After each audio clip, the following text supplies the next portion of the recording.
I'm really excited to have you all here. My name's Emily Burrell. I'm on the board for the festival, and this is our first year that we've made it 100% free, and I'm really excited about that, but yay! So today we have two amazing writers with us, Elizabeth Gonzalez James and Jody Varon, and I am excited to hear their conversation. We're going to start with Elizabeth and let her read from her book, 5 Conversations About Paul Sellers. Elizabeth Gonzalez James is the author of novels Mona at Sea and The Bullet Swallower, which is forthcoming in 2024, as well as the chapbook 5 Conversations About Peter Sellers. Originally from South Texas, Elizabeth now lives with her family in Massachusetts. Take it away. Can everyone hear me? All right. Thank you all so much for having me, and thank you to the Montana Book Festival. I'm so excited to be here. This is my first time in Missoula, so it's really lovely here. And I'm excited to be here in America's most beautiful library. So 5 Conversations About Peter Sellers is I like to call it a metatextual essay and conversation.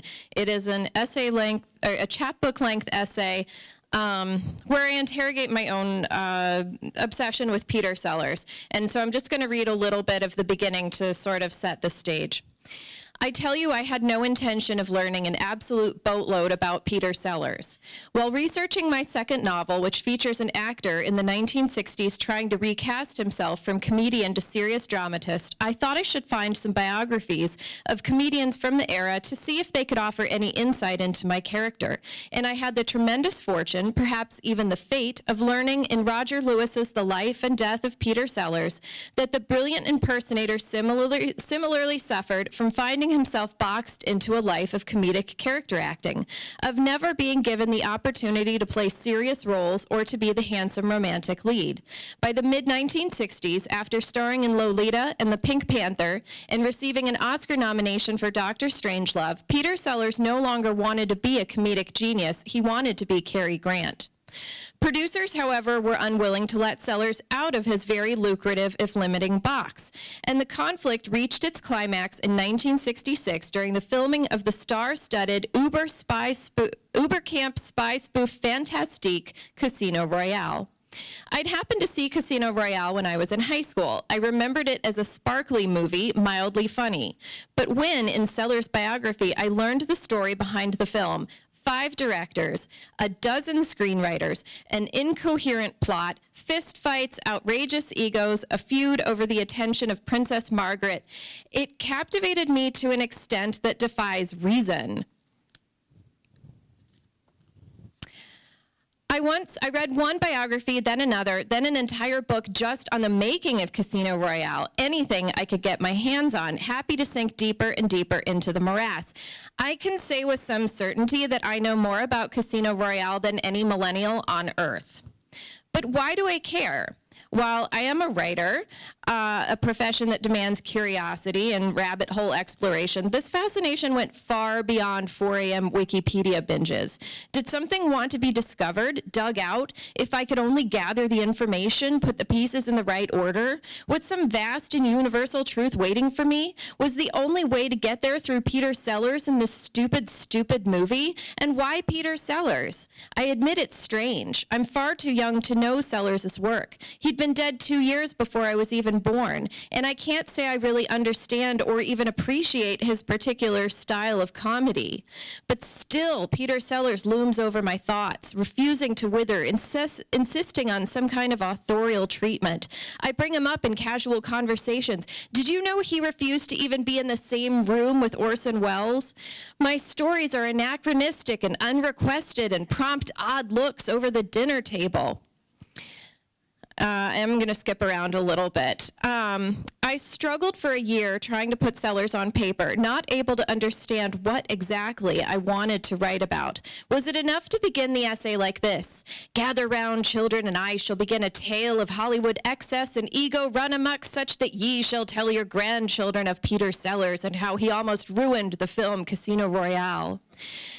That didn't satisfy me. I love celebrity gossip more than anyone. The more bizarre or prurient, the better. But it seems that now, post-Trump, post-Me Too, post-COVID, post-whatever we call this particular moment in history, where our civilization seems to never run out of sharks to jump, we demand more of cultural criticism. We want to be entertained, fine, but we also want to learn, to be edified, to be seen or understood, to have our dear assumptions either validated or challenged, each with intellectual rigor. We demand change from writer and reader and subject, and Peter Sellers is a frustratingly static character in this saga. But I'll ask again, what is my deal with Peter Sellers? Okay, so I said that the movie had 5 directors. In this essay, I break out into 5 different voices, and so I'm going to be doing just a little bit of that because it's kind of chaotic to try to read this aloud. And the characters are named Elizabeth, Elle, Izzy, Abby, and Beth. Maybe you can figure out who they are. Excuse me, what? What are we doing here? I mean, what is this whole thing about? I started by asking the question, what's my deal with Peter Sellers? And we've talked a lot about Peter Sellers, but we haven't addressed my original question. Why are we here? What are we talking about? Peter Sellers always steals the show. He has a way of taking up all the air in the room. This essay is a metatextual analysis of Casino Royale and the making of Casino Royale. Forget the 4th wall, we're gonna break the 5th one too. And wait till I get on my Rebecca Solnit shit. I thought this was a personal essay. I thought it was reportage. Too many cooks in the kitchen. You know, I originally wanted to call this essay The Film That Tried to Destroy Cinema. Isn't that a sexy title? I thought I'd read an article called that at one point, but then when I Googled it, all that came up was an old Amazon review. Then I kept thinking In Praise of Hideous Men, which I actually thought was the title of the David Foster Wallace short story collection, but I'd garbled that too. Then I mashed the titles together and ran them a few times through Google Translate, and I got In Praise of the Rebuke of People Trying to Destroy the Film. And I think that's actually what the essay is about. Yeah, except that's not what it's about. Casino Royale is only the lens through which we'll scrutinize various texts to arrive at various conclusions about life, the universe, and everything. No, we're going to do Peter Sellers how we've been doing celebrities for years. Armchair psychoanalyze him while simultaneously reveling in, despising, and vicariously living through his outrageous and titillating behavior. We're going to pitch our informed 2 cents into the necessary and ongoing conversation about what to do with awful men. One of my favorite lines in The Simpsons is when Lisa and Homer are arguing about Moby Dick, and Homer shuts her down by saying, "Lisa, the point of Moby Dick is be yourself." Thank you.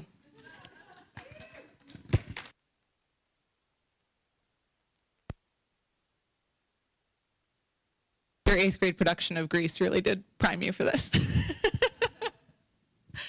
Okay, so now for something a little different. Jodi Varon is the author of 2 essay collections, Your Eyes Will Be My Window, and Drawing to an Inside Straight, The Legacy of an Absent Father. Her translations of the Tang Dynasty poet Li He are collected in the Rock's Cold Breath Selected Poems of Li He.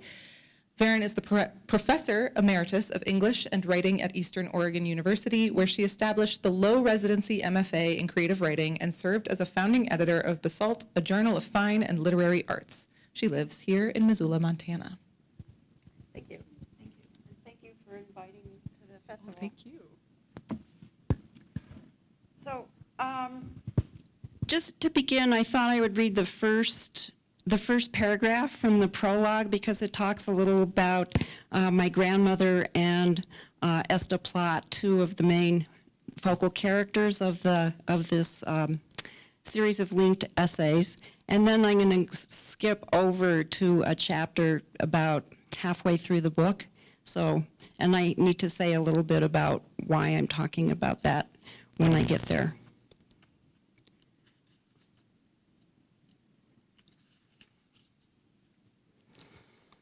The Canadian poet A.M. Klein spent the first year of his childhood in Ratna, Ukraine, my grandmother's childhood home.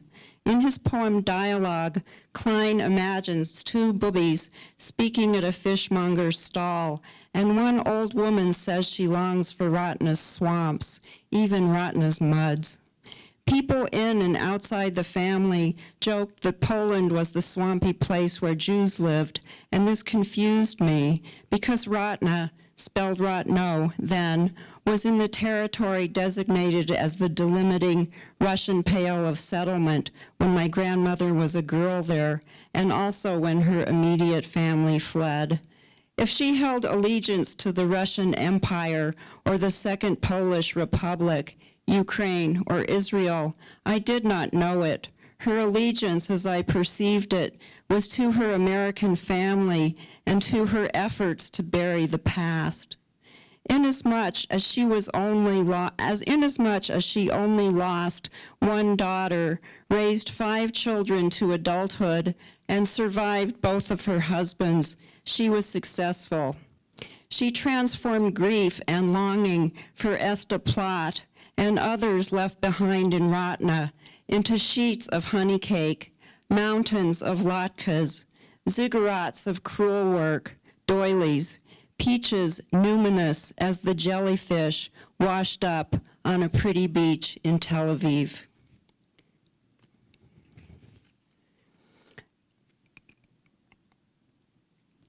The past continued to evolve and grow with unbridled energy, though, as the past is not governed by the same growth rates as the present. All but a handful of Jews and non-Jews were massacred in Ratna in 1942. My grandmother could not bury any of them. So there's a kind of a really rough outline. Throughout the book, just let me say a couple other things before I read this passage.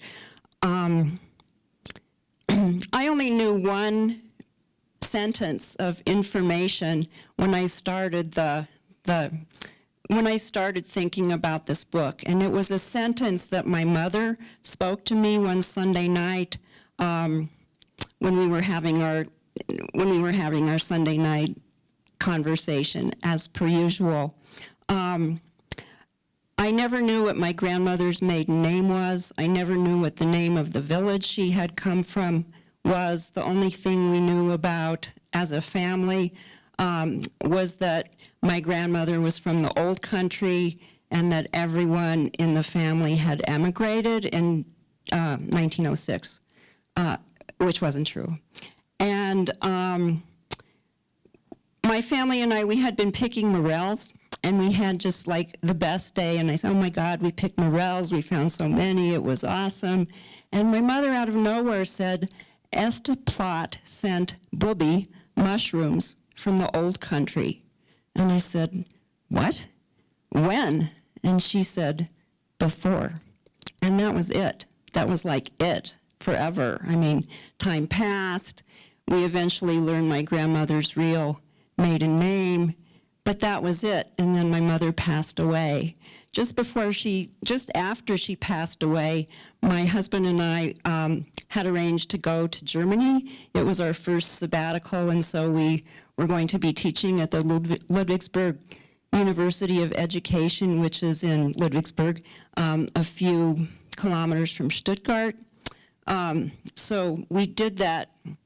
We did that gig, and then we were invited back every other summer to teach in Ludwigsburg.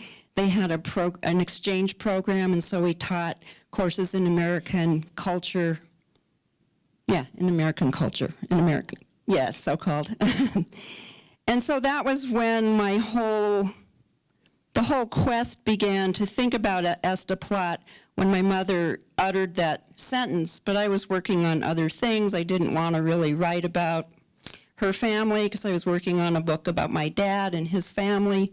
And so for the next, from 2005 until 2016, my husband and I went back and forth between the U.S. and our job in the United States and Ludwigsburg, and so much changed in terms of Holocaust study, in terms of the development of archives, translated materials that came and went, the digitization of some of that material, elaborate memorials in Germany, more modest yet elaborate memorials in Ludwigsburg.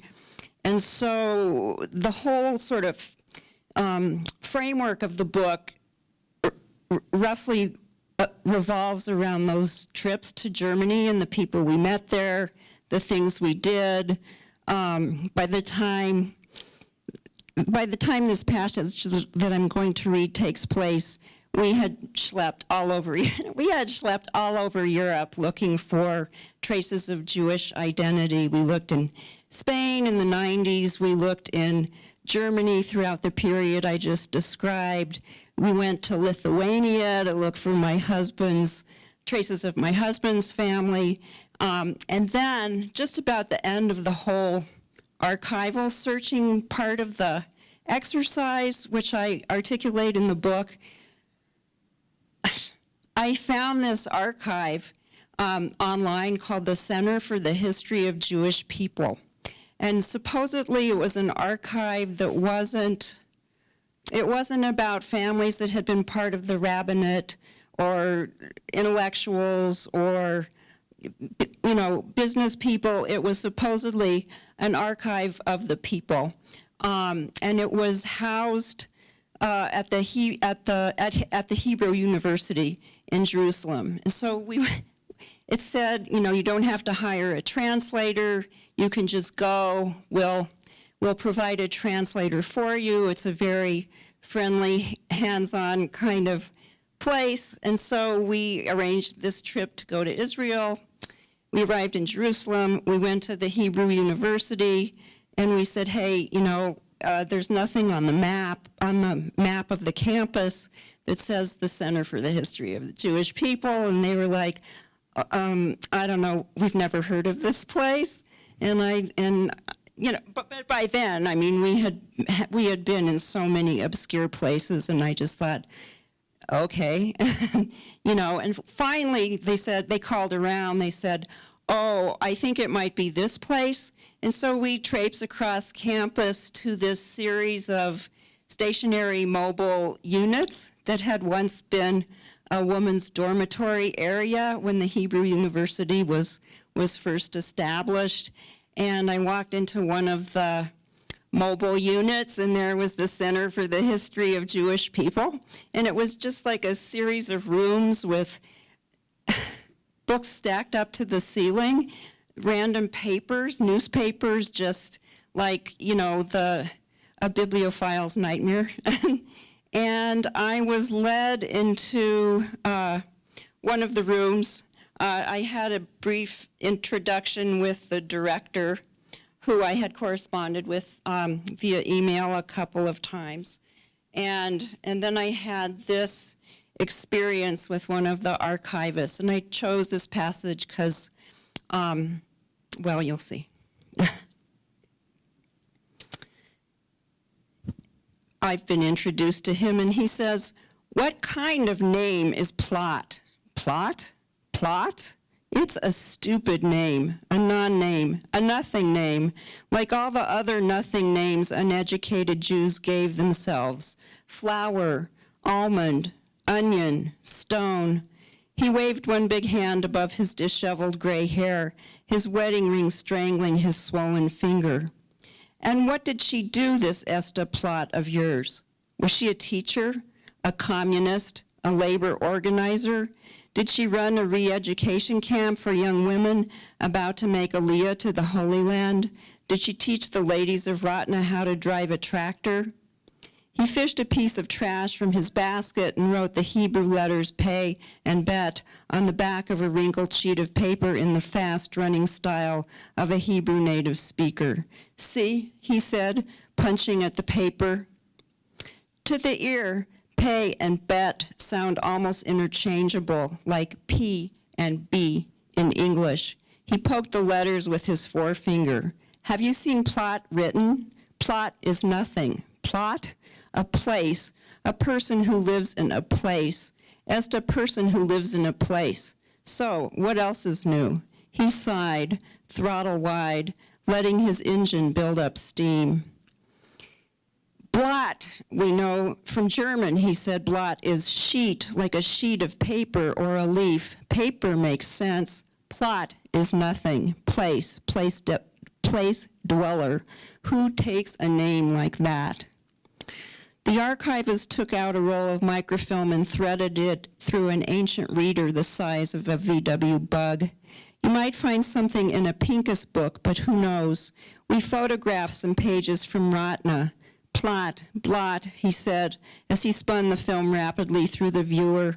Maybe there's a bill of sale in Kovel or Lusk. Maybe a court record for a dispute of some kind. Maybe her man sold a goat or someone stole her chickens and the town historian made a record. He shook his head and twisted his watch around his wrist before he checked the time. He said, Jews were Jews. They lived here and there. Their lives lasted from sunup until sundown, and that was all. Nothing remarkable. No Mashiach, Messiah, rescued them. He pointed to imaginary spots on an imaginary map. Not every little town keeps exacting records. The farther from a big town, the less there is. Do you want to look? I scanned inches and inches of the film that supposedly contained ephemera from the entire province of Volyn, more than 5 centuries of ephemera. On it, blurred letters photographed quickly with a poor camera, small scraps of paper torn, decomposing, or burned, with faded names and notations in Hebrew and Yiddish, numerals for quantities of zlotys or rubles, long columns with names or phrases written haphazardly in all directions on the page. If there were a mention or a record of a plot or a blot, I'd gloss right over it. Could you look? I said, bracing for another rant. Could I look? The archivist looked up at the ceiling and rolled his eyes. Could I look? He asked the throng of invisible researchers. How about him, the archivist said, pointing to my husband sitting at a long table by the window, writing in a small pocket notebook he carried in the breast pocket of his shirt, his personal portable Pincus book. He doesn't read Hebrew, I said. The archivist shook his head and drummed on the side of the microfilm reader. Or Russian, or Polish. My husband didn't look up from his notebook. Why haven't you been here before now? He asked. What kind of Jews are you? At the end of that, let me see. He says, never mind, let's take a look, he said. He placed his hand on the film crank and spun it like a roulette wheel.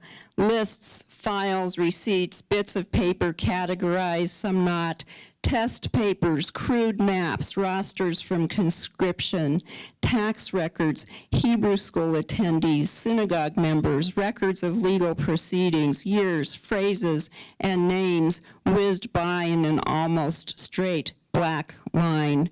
At the end of it all, photocopied images of 2 partial slips of paper from 1934 with Mendel Blott's name on them in Yiddish weighed heavy in my briefcase.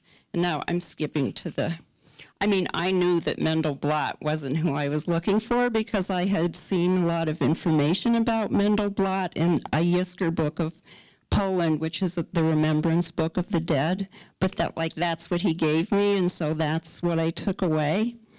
And so now I'm meditating on my experience. This is based loosely on a story by Jorge Luis Borges called The Olive. Maybe you know that story. I kind of gloss it here.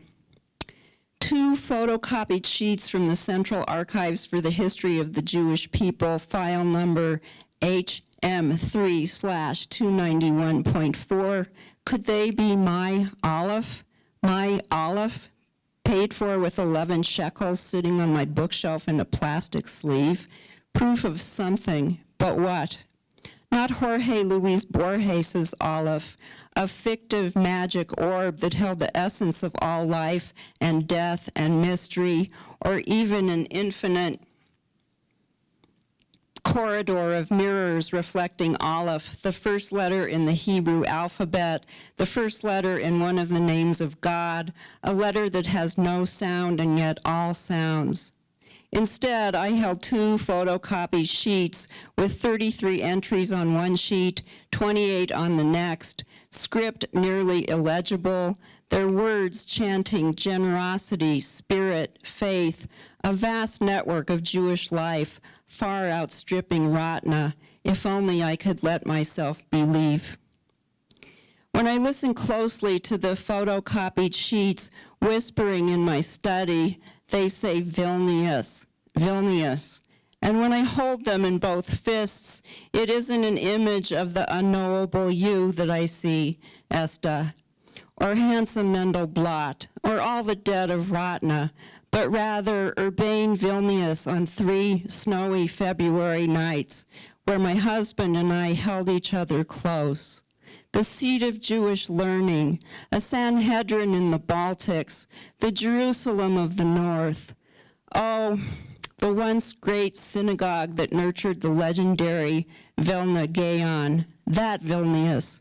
The Vilnius that fed my husband and me strawberry blintzes in an Italian Renaissance-style grotto, and cream of forest mushroom soup and goulash with too much pepper. The Vilnius that warmed our hands at the imagined druidic fire ring in the forest above Gediminas' fortress walls.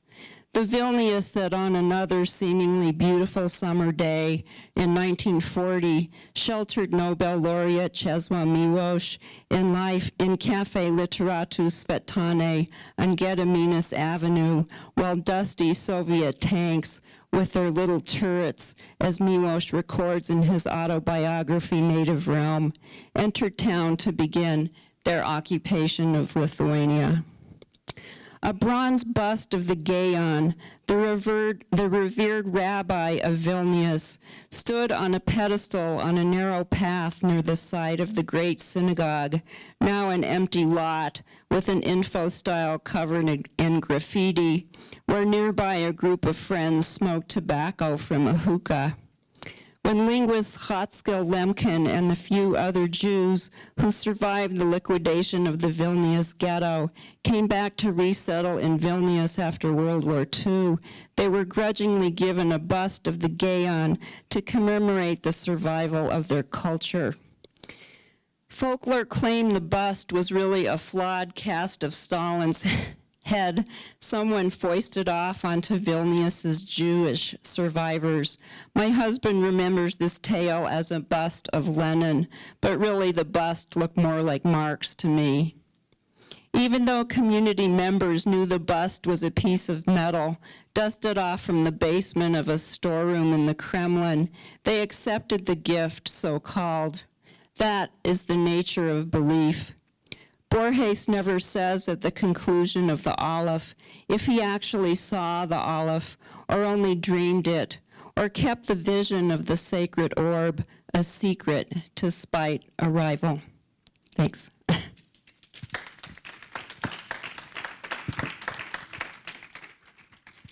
Jody, thank you so much.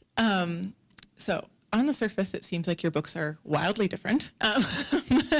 And when I was first sitting down to try and come up with some questions for the two of you, the one thing that really stuck with me was you're both reaching back and trying to figure out something about someone or a group of people that you don't know, that you have, you're really digging in here, and also trying to bring it to the present and figure out what it means for you and what it means for us as people moving forward. So I just kind of wanted to kick off the conversation with that and sort of your approach to both of these works and how you arrived at them and decided, I got to run with this, I got to write about it, I got to get this out there. Okay.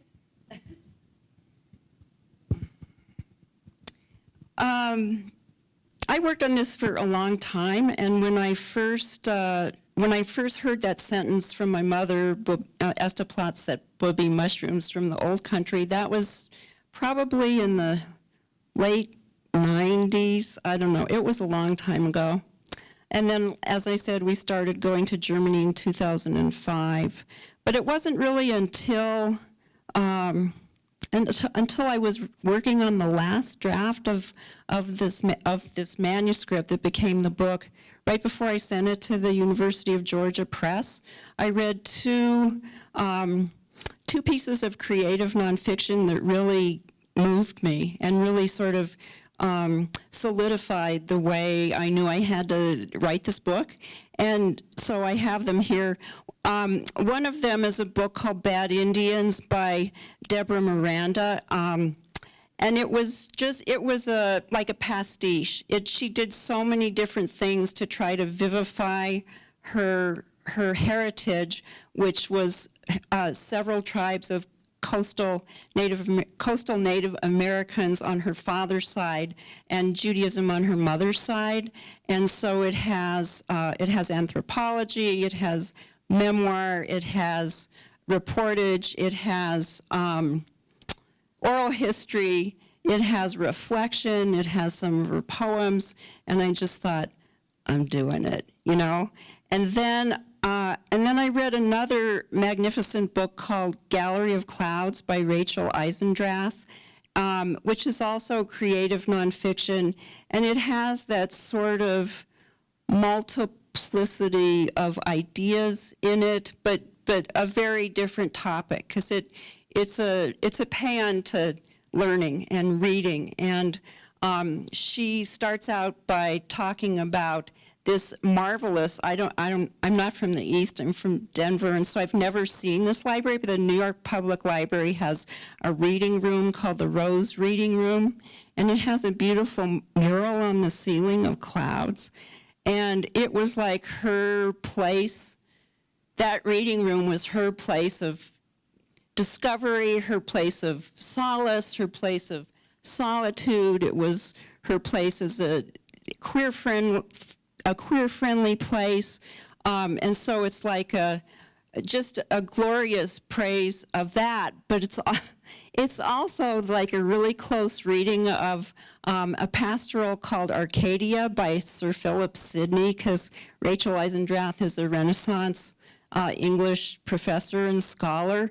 And then just a meditation about the importance of libraries and mentors and words. And it starts out, she starts out by talking about a dream that she had where she places her manuscript in the lap of Virginia Woolf, who appears to her throughout this memoir. And I thought, I mean, I know that Estaplat is not Sir Philip Sidney or, you know, and I don't talk about Arcadia, but I was ready, you know, and so my approach was very multifaceted in that way, because I talk about history and ethnography and these oral stories from my family, but also folklore that tries to explain, the folklore that tries to explain the Jewish experience from those Shtetlach that were destroyed in the Holocaust. And so, so that was my approach.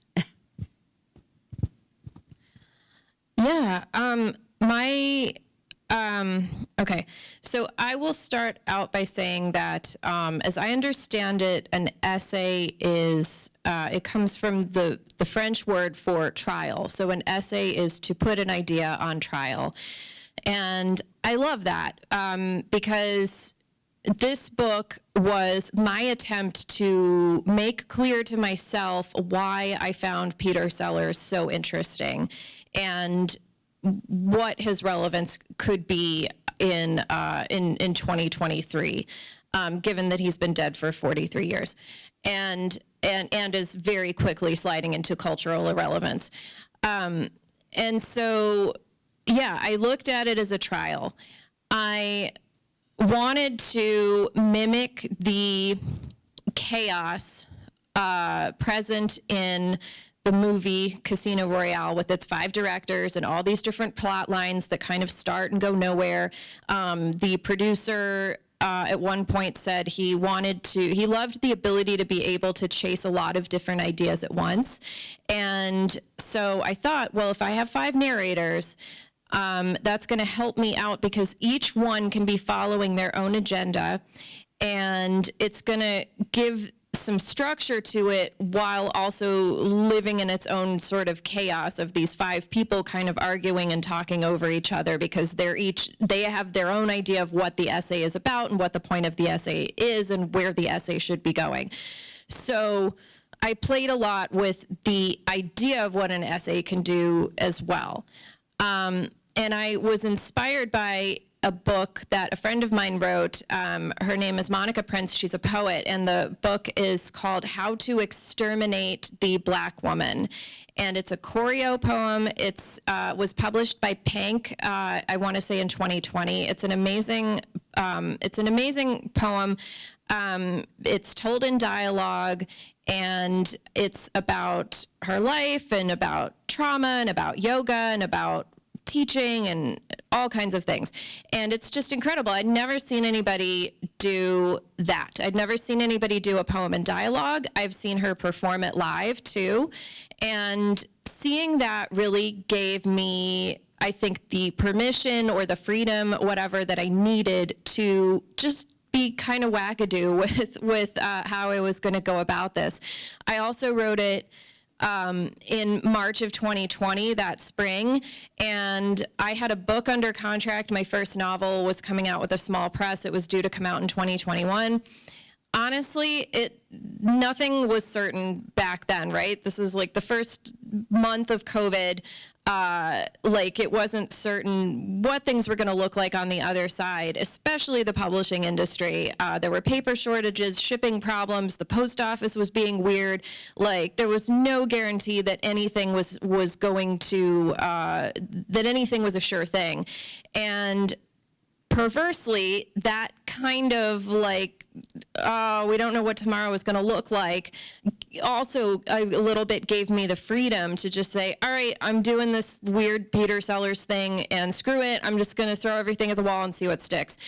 And yeah, and I did that. And then the last piece about how, like, my process and how I kind of approached it, in the back of the book, I have a full page of bibliography. I'm a nerd. I will research for 4 hours to find like something to complete a sentence. It's very slow and it's very inefficient, and I probably shouldn't work that way. But yeah, my bibliography, I have American Psycho, I have Gloria Anzaldúa, I have Dostoevsky, I have Matthew Olsman, like I have Rilke in here, Marilyn Robinson, 4 books by Rebecca Solnit. And so I go always to books when I have a question or when I'm working through something. I will read directly or I will read kind of obliquely. Like if I'm stuck, I will open a book of poetry and, just kind of flip randomly and okay, all right, I see how Rilke made this connection here to these 2 disparate concepts, and it helps me work through things. And so all of that is in here one way or another. Yeah. That beautifully leads into my next question, which you brought up the bibliography, and both of your works, I did not expect the Peter Sellers book to have so much research behind it. Obviously, Jody, you have a lot of research. So that research process, could you guys talk about that a little bit? I mean... Yeah, I can start. Like I said, I was working on my second novel, which had a character who was a comedic actor in the 60s in it. And so I was reading... I was just trying to get a better handle on his character and what his motivations would be and what that world was like. And so I started reading biographies of actors, comedians from the 60s. I read a book about Phyllis Diller, and I read, I don't remember, something else. And then someone said to me, well, Peter Sellers was in the same situation. He was a comedian and really wanted to be a serious actor. And I said, okay, yeah, I'll go look him up. I kind of remember who that guy is. And then I read one book and I was fascinated, and I read another book. And then, yeah, by the time I decided that I wanted to write this book, I went to my bookshelves and I just started pulling things, and I just made a big pile on my desk. And I even write it in the introduction. I think I have a sentence that says, right now on my desk, I have this collection of poems by Matthew Olsman. I have Gilead by Marilyn Robinson. I have all these books that somehow they're going to tell me what my deal is with Peter Sellers. And so that was sort of the research process. I think, do you have questions about our research? I think that might be a good way to, I think that might be nice to respond to your questions about research. It seems to me that you had a very, obviously negative experience with someone who disregarded your right to knowledge, disregarded your right to your heritage. Did you find that repeatedly, or was that an isolated? It was quite isolated, actually. I mean, I don't want to give the wrong impression. I think that a lot of people were so kind. I mean, I went to so many different kinds of archives. I mean, we did some work. I did some work at Yad Vashem. I did a lot of work at the U.S. Holocaust Memorial Museum. I spent a lot of days in the library looking at the Shoah Foundation films. Those were like recorded interviews that the Shoah Foundation had done in conjunction with University of Southern California and the Spielberg Foundation. I watched every single video from recorded video from Ratna, regardless of the language it was recorded in, because one of the librarians said, well, this is like so absurd. Maybe one of the interviewees will show a picture of someone from Ratna, and that will like spark, like what would it spark? I've never seen a photograph of Esther Platt, right? But something, or maybe there was something in my family album, some image that was similar. Anyway, I did that. I spent a month as a reader at the British Library. The librarians there were like so helpful and kind. An amazing library with materials, any material you could possibly dream of wanting to look at, you could have within hours from their storehouses. It was fabulous. So no, it was a really unique experience, and I wasn't. I mean, the meme about Israelis is that they're really sort of nasty on the surface, but deep down they have hearts of gold. And so he was not entirely that horrible, bearish person, but I had never, I mean, archives are hierarchical and patriarchal. And so if you're looking for someone who's not important, so-called, then it's really difficult to find information, because archives store the lives of important people, so-called. And so, I mean, I knew that going in. That's why I wrote this book. I think it's really important when you think about the Holocaust, or any gesture of murder that's perpetrated in that systematic way, to think about all the people who are lost and who those individuals were and what their lives might have been like, whether they were rabbis or doctors or nurses or what have you. So thank you. For both of you, I'm curious about when your kind of conclusions started to form for your works. Was it as you were drafting, or was there a stage between research and drafting where you kind of were starting to understand your so what conclusion? Obviously really different projects with different so whats, but I mean, you were talking about why am I obsessed with this guy? Was kind of your leading question. So did you know before you started drafting, or was it drafting part of finding the answer? No, I had no idea. And so, yes, drafting was very much a part of me coming to the conclusion. And the conclusion has a lot to do with the concept of grace, and bestowing grace on people when they don't deserve it, or especially when they don't deserve it. And that's the Marilyn Robinson aspect of it. If anybody's read the novel Gilead, she goes into these beautiful meditations on the concept of grace and its application. And I think that grace is a big part of it's a big piece of me as a person, is trying to find grace and trying to give grace to other people, and also to the characters that I'm writing about, because I write about some really despicable people. And I think that part of my job as a writer is to find a way to love them, to find what is divine inside of them so that I can put it on the page and then communicate it to anybody who reads it. And so the conclusion was a lot to do with that, and to find out that I think what I was searching for was a way to find what was good and what was divine in Peter Sellers, even if it was pretty hard to dig out. He was not a great person, and he was pretty much despised by everybody who knew them at the time of his death, and I go into that a little bit.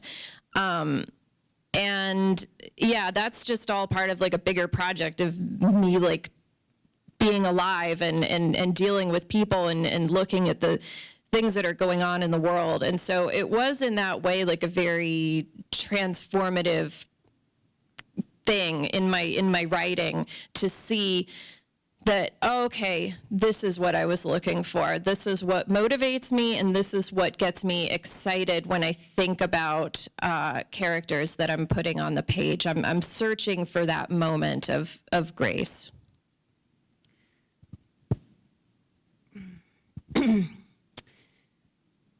I had a different kind of approach. So. I was working on the prologue, but that was the last big piece I composed in 2021, and I was working on. That was right before I sent this manuscript in, and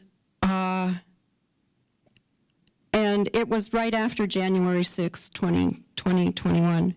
And I felt that the insurrection and the parallels between the insurrection and the Holocaust were too serious to ignore.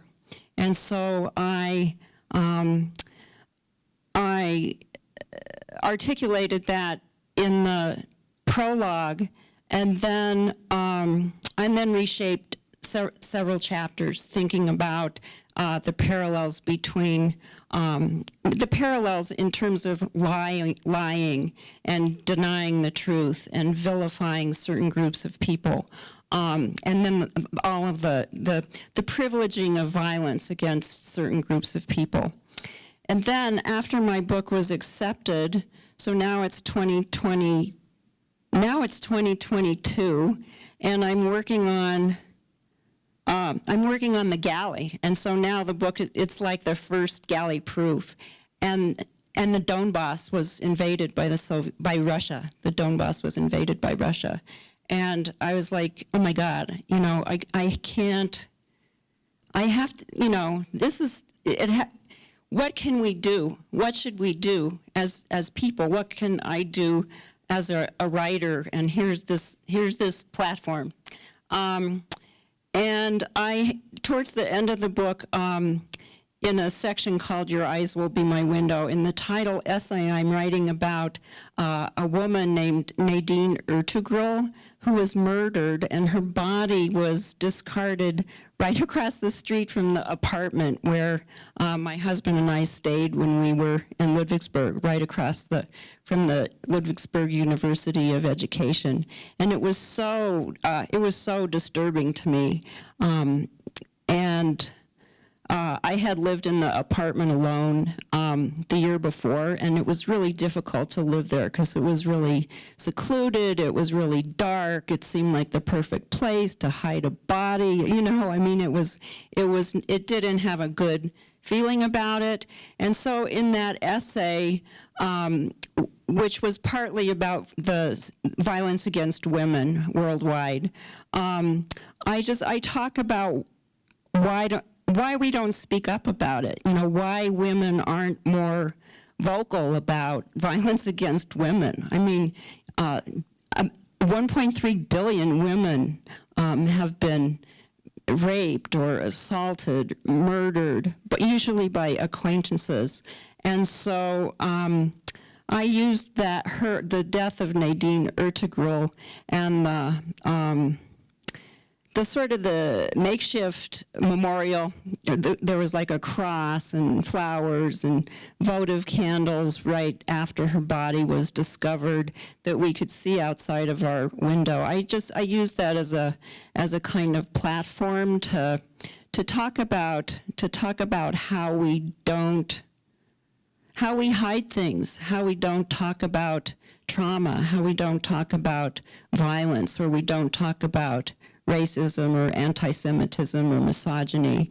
And because we don't, people, you know, it's easier to ignore. It's easier to forget. And I felt like in my concluding remarks, I was kind of swept into the zeitgeist, and I wanted to say something about it.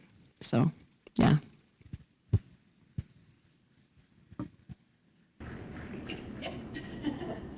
I have a question, Elizabeth, for you, more craft-related, about the fractured narrator of the self that you wrote. Could you describe how, like, did you separate them to ensure a coherence within each, and then when did you pull apart, when did you put them back together? How did you evaluate whether that was doing what you meant to? I think it's really interesting, and along the lines of the experiment of the essay, I would love to hear you talk more about that. Yeah, I wrote it just kind of start to end. I did not split the different characters out and look at them separately. I just wrote it pretty much how it is on the page, and then I read everything out loud as I'm writing it, because especially this one, because it is a dialogue, it's got to sound right coming out of the mouth, but then also I'm listening for rhythm, and I do this with my fiction as well. I can tell that it's right if it sounds right to my ear. I used to sing, and I know a lot about music, and so like I can't really explain it in a way that makes sense, but I know it's right when it sounds right in my ear, and so I just wrote it like that, like I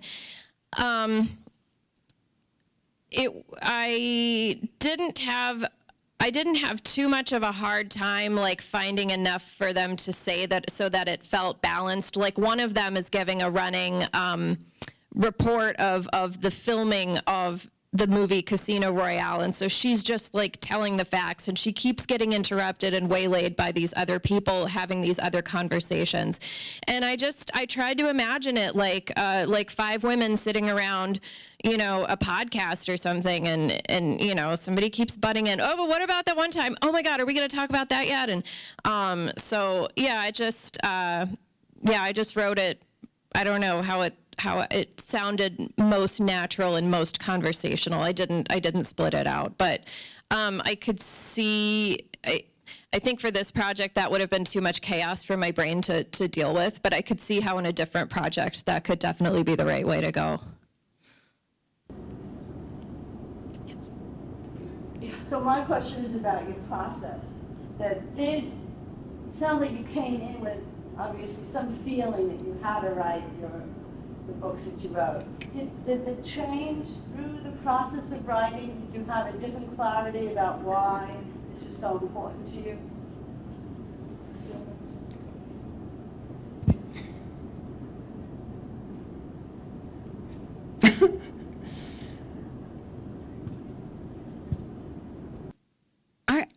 I'm not sure I understand what you're asking exactly.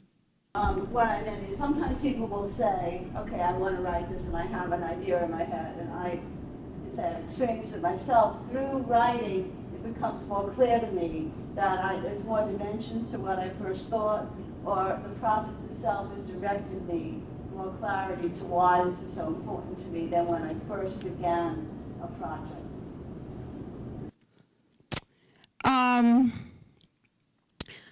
Okay, I have a phrase in the prologue which talks about how some people say that Judaism is the rhetoric of sky, the rhetoric of desert sky, and I find that to be a really gorgeous phrase, but I don't know exactly what it means. But I decided to include it because I think that it's really liberating when you think about rhetoric being the rhetoric of sky, because rhetoric itself is so, I don't know, it's very rigid. You know, you have your logos, pathos, ethos, kairos, you know, but a rhetoric of sky is so expansive. And it really helped me as in the writing process. I mean, did I think I was going to find a lot about Estaplat? No. Did I think I was going to find more about Ratna? Well, maybe. You know, was I going to understand something about what that world was like besides a Marc Chagall painting? Absolutely. You know, but what does it mean for me as a woman? What does it mean for me as a granddaughter or a daughter or a Jew, you know, to have done this exercise? And so that overarching idea of a rhetoric of sky, of stars, of the galaxy, you know, the Chinese call the Chinese word for galaxy is the river of heaven. That whole idea that a rhetoric is formulated through heaven. When you're writing about the Holocaust, there's not a lot of heaven. I mean, there's a lot of stuff that happens underground, you know, there's a lot of graves and, you know. And so I think that the process of writing was a kind of a deeper meaning of all of those concepts. Yeah, I initially wanted to write something that I could sell to like GQ or Esquire. I just wanted to tell this crazy story of making the movie and how nutty it was. 5 directors, each one working independently with no idea how the other directors, what they were doing, what the story even was. And I kept trying to write it that way, and it just wasn't working. And so that's when I hit upon this cuckoo crazy idea, and I was like, okay, I'm just going to do this, and it's just going to be as long as it is.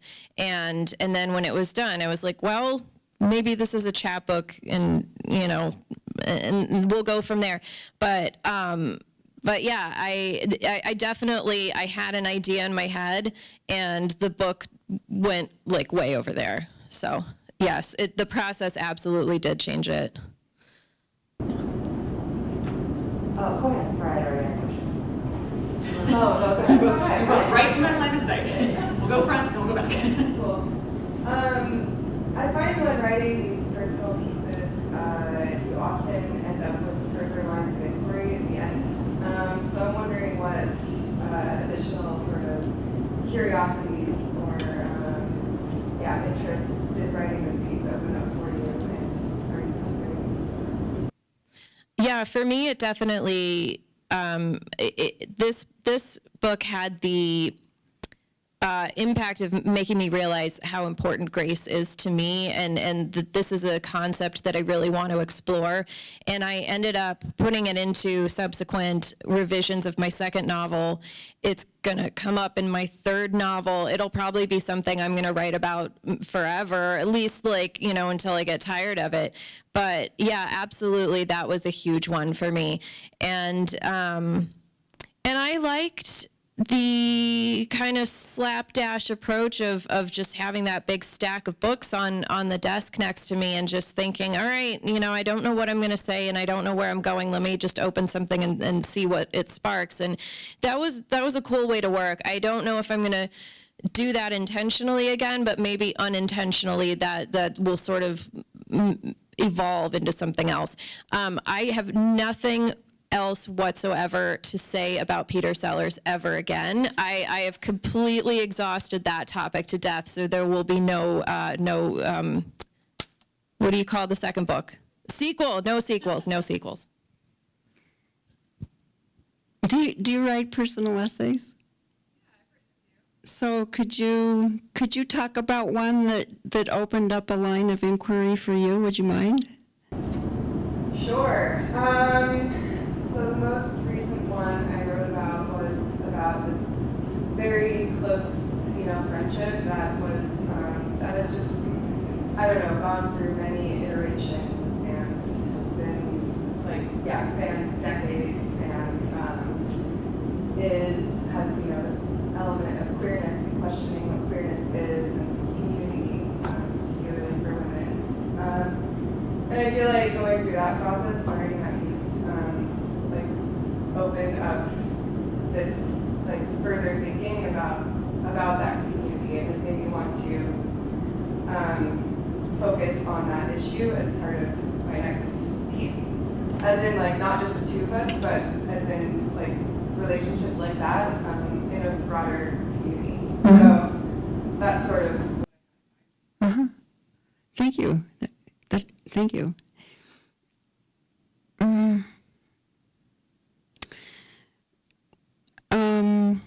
My grandmother was a really amazing gardener, and not unusual for her time. She had a lot of flowers in her backyard, and cooked from her garden. And in this book, I have a lot of I have a bee motif because I imagine Estaplat to have been a keeper of bees. I don't know if she was a keeper of bees, but it's not unusual to have hives, and Ukraine is actually quite well known for its beekeeping culture. And so as I have concluded this work, I'd like to step away from the Holocaust, which I have been reimagining for most of my adult life. And so I have started another book, and I'm not really sure what shape it will take, except for I know it will be more of these creative nonfiction essays, because I just really love the form. I also have a garden, and when we recently moved here, we moved here right before COVID. We had lived here in the early 80s as students. We were students here, and anyway, when we started building our gardens, there's a lot of hives near us. There's a lot of hives near us down on Bandaman Flats near the golf course, the Canyon River golf course, and the bees came and visited me, like they landed on my arms and my shoulders and in my hair, and I felt like they were checking me out. You know, they needed to know who was there, you know, if they were, you know, who was there, who I was, you know.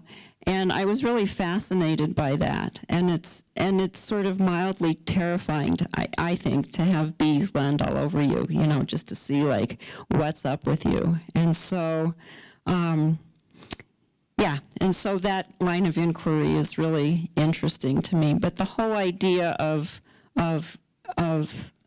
creating a garden space, there's a great book called Defiant Gardens that talks about gardening in times of stress and troubles. There were gardens in the ghettos, there were gardens outside in the camps. I mean, you know, can't quite get away from the Holocaust entirely, but that kind of thing, yeah.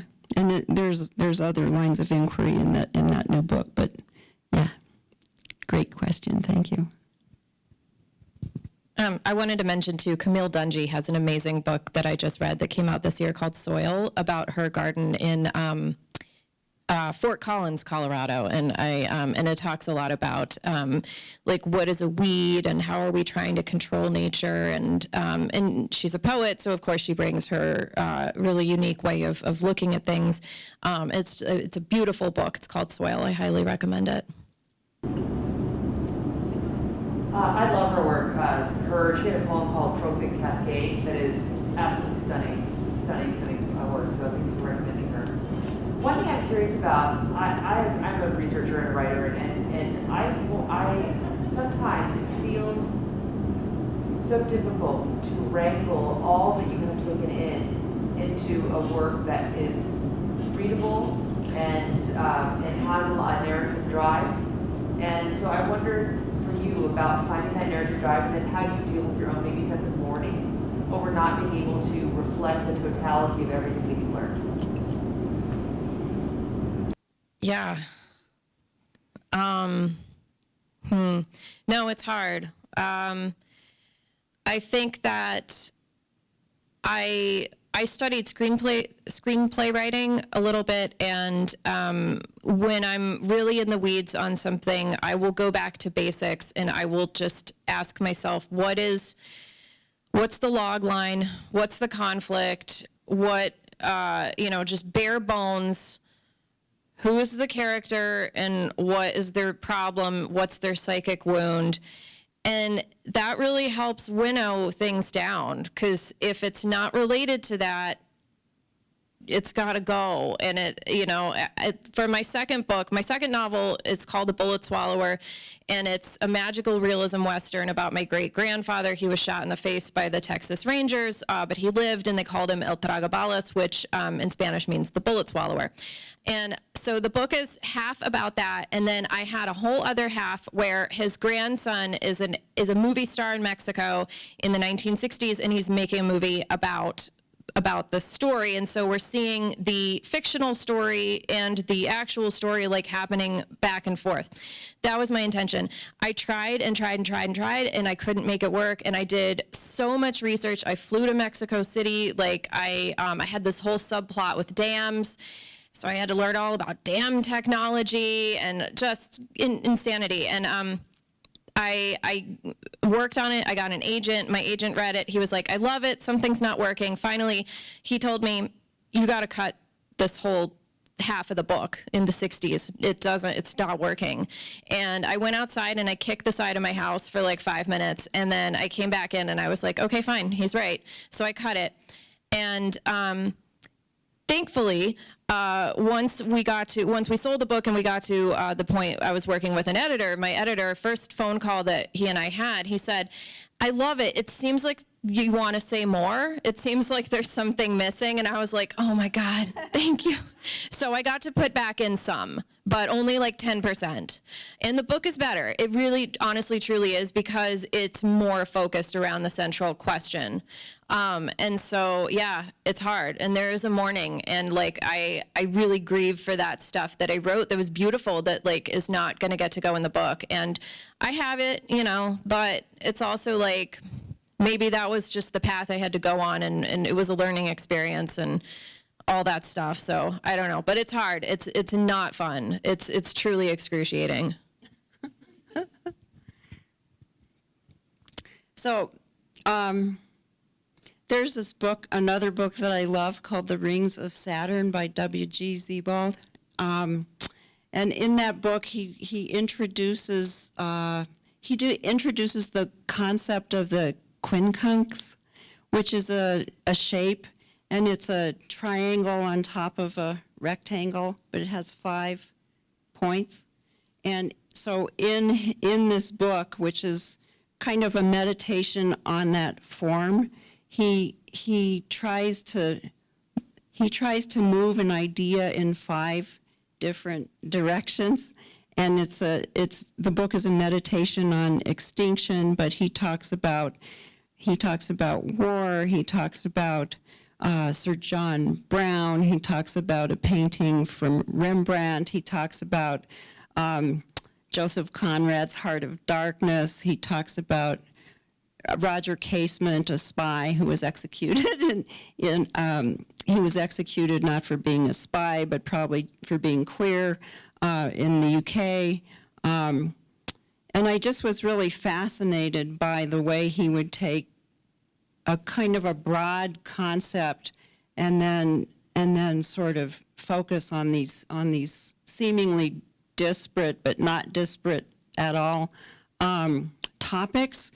And so I think it kind of relates to the idea of, I think it relates to your question in that,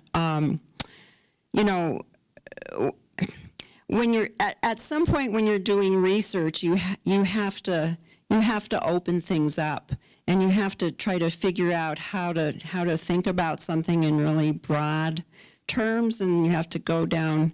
You have to do your tangents, But then, as you say, at some point you can't just have like a pegboard of tangents without some coherence and some connection. And so I think that that's kind of what you're talking about, that you have gathered all of this information and you have explored as many tangents as you can imagine exploring.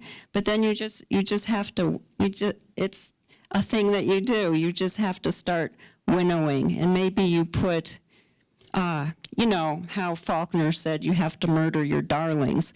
You just have to put stuff aside, and maybe there'll be some other place to use it, or it'll become another obsession and another book, who knows, but you just have to do it. You just have to go through it that way.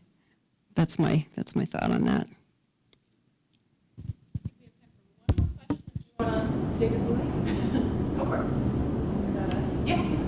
Mine's on the shorts. Maybe Laura can answer it. I was just on a practical level. I've been thinking about essays versus chapters in like a book like thing, and like how do you think of the difference between those things?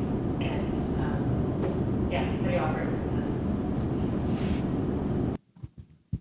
Yeah, I don't really think about them as a different entity.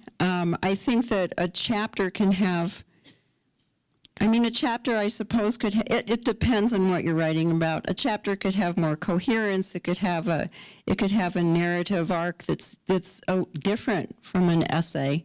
And so maybe I'll say that a chapter often has a narrative arc that's different than an essay.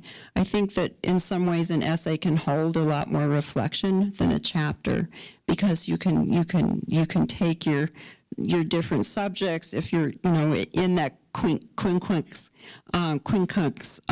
format, or any format that you have chosen to use. You can have your narrative voice, you can have your tangential subjects, you can have a dramatic passage, and chapters sometimes have more a tighter feel to them, and more of a overarching flow, I guess I'd say. I have nothing to add. That was perfect. A chapter can stand on its own in the way that an essay can. Is there a quote that you think about that? Do you write chapters? I write essays, and now I'm like, what are these chapters? I don't know. I asked you that because when I was working on this book, I would often send out essays from it. But it was really a frustrating exercise, because they're linked, And so it was always difficult to know how, there are very few essays that actually stand alone as essays without backstory from other essays. And maybe that wouldn't be the case if this was just sort of a random collection, but it isn't. And so I've never tried to send out a chapter, but I would think that it would be difficult, like, to publish as a chapter. Although, like when you read The New Yorker, a lot of stories are actually chapters from a larger book, and they seem to work pretty well as stories. But I bet they've been crafted, so that they could seem like short stories instead of chapters from a novel, for example.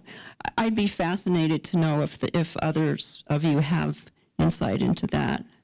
Yeah, I can speak to that. I think it depends on, there are certain nonfiction books that are not memoir or a memoir and essays, essays as memoir or whatever, right? So I think if there's a linked idea, then you have, each can stand alone as an essay and can also work well as a chapter in the whole memoir or collection of essays. So it just depends on the form. And of course the chapters, the stories, the fiction published in, say, the New Yorker that can stand alone as a chapter, that's a whole other thing, because going in that you're not supposed to treat this as just the one thing and as a separate thing, but you enjoy it for the prose and the narrative as well. So I think it depends on what you're going for. And often it reveals itself partway through, where you then have to redo it because you feel like, oh, this is an essay collection, and so, but the exciting thing is now you can do whatever.